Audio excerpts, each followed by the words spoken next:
오늘도 값없이 베풀어 주시는 주님의 끝없는 은혜를 누리며 승리하는 꿈미래 모든 분들이 되기를 소망합니다. 사도 바울은 로마서 12장 17절부터 21절에서 그리스도인들이 믿지 않는 사람들에게 어떻게 취해야 하는가, 행동을 어떻게 해야 되는가 라고 하는 것을 이야기하고 있습니다.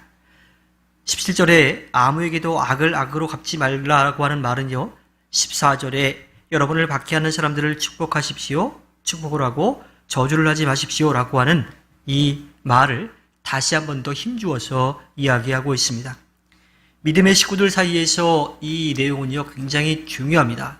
하지만 외부로부터 박해를 받는 상황에서 이 말은요, 더더욱 중요해지지요. 악으로 악을 갚는다라고 하는 것은요, 하나님의 정의와 통치를 믿지 않는다라고 하는 거예요. 그러한 하나님을 믿고 맡기지 못한다라고 하는 거지요.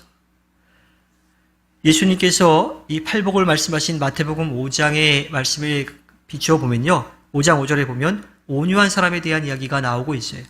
이 온유한 사람이라고 하는 것은요, 하나님의 정의와 통치를 믿고 하나님께 모든 것을 맡기는 것을 뜻합니다. 오직 그것만이 악의 현실을 감소시킬 수 있는 진정한 힘입니다. 사람이 사람에게 악을 갚으면요, 그 관계는 깨어지지 않아요. 오히려 더 커져갈 수밖에 없지요. 하지만 하나님께 정의와 공의가 있음을 믿고 맡기며 나아가면 그 관계는 회복될 수 있습니다. 사도 바울은 모든 사람이 선하다고 생각하는 일을 하려고 애쓰라고 말합니다. 이것은요, 믿음의 사람들이 교회 안에서뿐만 아니라 교회 밖의 사회의 그 공동체 안에서도 거기에서 지켜야 될 것들을 지키라고 말하고 있습니다. 가급적이면 당시 사회적인 기준에 따라서 선한 일을 분별해서 하고 또 말하라고 하는 거예요. 사실 기독교 윤리는 사회 윤리와 똑같지 않습니다. 사회에서는 옳다라고 이야기하는데 기독교 윤리적으로는 옳지 않은 것들이 분명히 있어요. 따라서 때로는 이 사회 윤리를 초월해서 말해야 되고 행동해야 될 때도 분명히 있습니다. 그런데 그런 경우가 아니라면 사회 윤리를 따라서 선한 일을 도모해야 합니다. 제 친구 목사님이 늘 하는 말이 있는데요, 천국 가는데 지장 없으면 해주라고 하는 그런 이야기인 거죠. 그럴 때 믿지 않는 사람들이 그리스도인들을 더욱더 신뢰하고 존중할 수 있게 된다고 하는 거예요. 왜냐하면 그 사회 공동체 안에서 살아가고 있기 때문이죠. 그렇지 않고 그것을 인정하지 않고 자기들만의 세계를 갖는다라면 절대로 그 사회와 하나가 될 수 없고요, 그 사회를 구원할 수도 없습니다. 이어서 사도 바울은 여러분 쪽에서 할 수 있는 대로 모든 사람과 더불어 화평하게 지내라고 말합니다. 이것도 마찬가지로 불신자들과의 관계에 대한 이야기인 거죠. 그들과 갈등을 일으킬 필요가 없다라고 하는 겁니다. 예수님은 세상이 당신을 미워한 것처럼 당신의 제자들, 예수님을 믿고 따르는 사람들도 미워하게 될 거라고 말씀하셨습니다.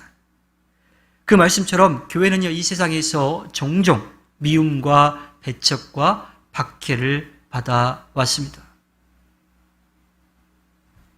그것은 언제나 세상 편에서 먼저 이루어진 일들이에요. 교회가 그 갈등을 일으키는 것이 아니라 교회를 보고서 세상이 계속 갈등을 일으켜 왔다라고 하는 거지요. 그것은 교회와 그리스도인들이 사회 안에 있는 악에 대해서, 그들의 부조리에 대해서, 그들이 옳지 못한 행동과 말을 할 때에 그들에게 잘못되었다라고 분명하게 꼬집어서 말했기 때문입니다.